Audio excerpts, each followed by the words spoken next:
Imagine writing some of the greatest novels in the English language all before your 40th birthday, but having to watch every single one of your siblings dying from an illness that doctors at the time did not understand. This is the real-life Gothic tragedy of the Brontes, featuring TB, a mysterious pregnancy illness, and a set of sisters who refuse to let death define them. My name is DrLauren-Jane, I'm an NHS doctor. Let's get into this mystery. Just like my painting here, the early Bronte household was packed full of bodies. In addition to the Bronte siblings that we know, which are obviously Charlotte, Emily and Anne, there were also Bramwell, who was the boy, and Maria and Elizabeth. Now, aged 10 and 11, Maria and Elizabeth, the elder siblings, are enrolled in a school in Westmoreland. This school is managed by a guy who's really Calvinistic, and he is incredibly strict and stern. And anyone who's read Jane Eyre, the name Lowood is going to pop into your head and you are going to know the conditions of this school. The conditions are not good. And in those days where you have poor conditions and you have lots of children, you get the spread of diseases like consumption. Now, later in life, Charlotte Bronte is asked about the comparison between Lowood in Jane Eyre and the real life school. And she says it was much, much worse in real life. She actually uses the words exquisitely painful. And she does reflect on her sister's death, you can argue, in Jane Eyre. She creates the character Helen Burns, who dies in this awful school with terrible conditions. And she says, she has Helen say, "The illness removing me is gentle and gradual. My mind is at rest." And so for Charlotte, her first experience with consumption is her sisters going gently into the night. She kind of fights the only way she can, which is with ink. And you know, people comment all the time that the typical Bronte heroine is kind of pale, Victorian, sick, ill, about to die. And you can see the spectre in all of that in all of their books. And this, I think, is coming from the early death of their mother and the early deaths of Elizabeth and Maria. Act 2. TB takes the stage. Okay guys, we have 2 dead so far. Let's take out the next 3. So Bramwell, the only brother, he dies in September of 1848. Emily follows after only 3 months. And then Anne, she dies in May 1849. So within about 6 or 7 months, all 3 of these siblings, Bramwell, Emily and Anne, are all going to die. In the last days of her illness, Emily Bronte refuses 2 things: doctors and her own bed. Now, as a doctor myself, I cannot blame her for being cautious. This is the Victorian period where even the wallpaper can kill you. Now, we know she refused doctors for a couple of reasons. The first is she says fairly explicitly, "No poisoning doctor shall come near me." And secondly, in Wuthering Heights, she gives us a clue as to how she feels about illnesses like consumption. She has Dr. Kenneth warn Hindley that he can no longer help his sick wife, and she says his medicines were useless at that stage of the malady. Now, Emily Bronte would have been so familiar with consumption and what it looks like. In that point in our history, we as doctors, we as a population, we don't know anything about it, and there is no cure. Emily Bronte is entirely justified in her actions. Let's talk about TB. So the cause of TB is a bacteria called Mycobacterium tuberculosis, and it spreads when we cough or sneeze as airborne droplets. Now, the symptoms can be a cough that lasts for about 3 weeks, blood-tinged sputum. You can actually see Anne Bronte's blood-tinged handkerchief at Harworth even today, night sweats, and weight loss. So there's 2 types of TB. There's latent TB, which is kind of TB that's asleep in you, and active TB, where you're more actively spreading it. Victorians called this the mysterious ethereal wasting disease. And actually no one knew that germs were behind this, as incredible as it seems, until Robert Koch discovered it in 1882. And this is 33 years too late for the Brontes. Poor Charlotte though. Charlotte has now lost 5 siblings. And she says, "A year ago, had a prophet warned me of how I would stand in June 1849, how stripped and bereaved.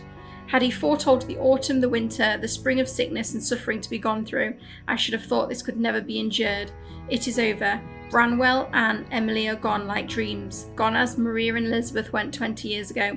One by one, I've watched them fall asleep on my arm and close their glazed eyes. I have seen them buried one by one." Act 3, Charlotte's final chapter.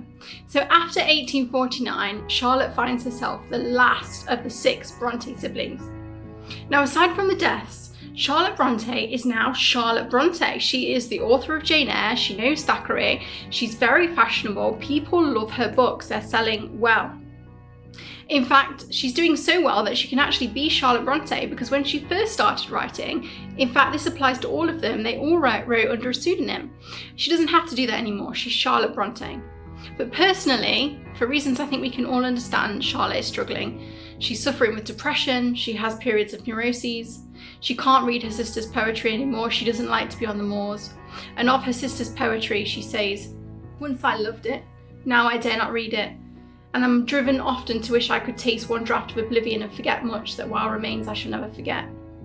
But there is some happiness to be found, and against all odds, in 1854, because she's quite old for this point, for the Victorian period, she's kind of a spinster, she marries Arthur Bell Nichols, and surprise, she gets pregnant. Although it's not really that much of a surprise, is it? I don't have to be an NHS doctor to tell you this, it's not a surprise, okay? Now at this point, you have to know that on Charlotte Bronte's death certificate, she dies of perphythis, the thing that I can't say, but effectively people think for a long time that she dies of consumption. And Charlotte Bronte likely did have consumption. They likely all caught it when they were children. However, I don't think that she died of consumption, and I'm gonna tell you why. So on the 19th of January 1855, Charlotte is confined to bed with nausea. Remember, she's newly pregnant, okay? And we know she's pregnant. She never says in so many words, but someone knits her a little hat and she's kind of asking questions around people who've had nausea and babies and things like that. By the 19th of January 1855, Charlotte is confined to bed with nausea. Now at this point, she's writing to her friend Ellen, and she's making plans to come and see Ellen at the end of January. Now, Charlotte has seen a lot of people die from consumption, and it doesn't feel like, from reading these letters, that that's what she thinks she has. She's kind of making plans to get up and about. But by the end of January, her condition sharply deteriorates. She's constantly vomiting, she can't eat, and she's now too weak to even reply to Ellen's letters. Now, over the next 2 months, she continues to deteriorate until in March, she gets this episode where she's suddenly ravenous. And after this, on the 31st of March, 1855, she passes away. And her last words to her beloved husband are, "Oh, I'm not going to die, am I? He will not separate us. We have been so happy." And that line really gets me. Those are her last words, and it's just so sad, because obviously she must have thought that she was never going to get married, because she was an older woman for Victorian period times, and she finally gets pregnant, and it looks like what she gets is a condition we call hyperemesis. I've had it myself, where a pregnant woman cannot stop vomiting. And what happens is that you lose fluid, but you also lose salts.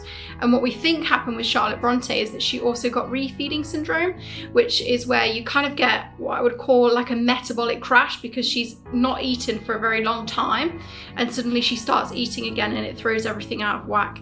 I think this is what's happened to Charlotte Bronte. And in these days, there is a lot of commentary on the kind of academic forums as to that is what Charlotte Bronte had. So we're fairly confident that she had hyperemesis.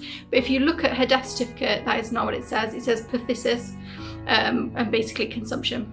Act 4, let us think about Victorian medicine for a second, and maybe it will make sense to us why Emily Bronte did not give about Victorian medicine or seeing doctors, because I actually cannot blame her. The kind of things that you might have got offered were for a cough, which obviously we know in their case is TB, which needs to be treated with antibiotics, is a cough wafer, which is effectively sugar and opium. You can get cough syrup, which has laudanum in it, which is more opium.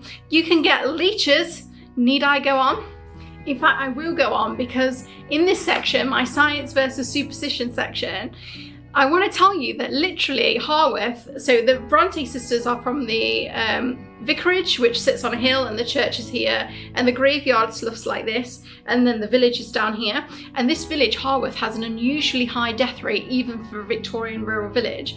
And they think it's because of the way the village is set up, all of the rainwater literally sloughs through the graveyard into the town water source. So the doctors might kill you, but also the church.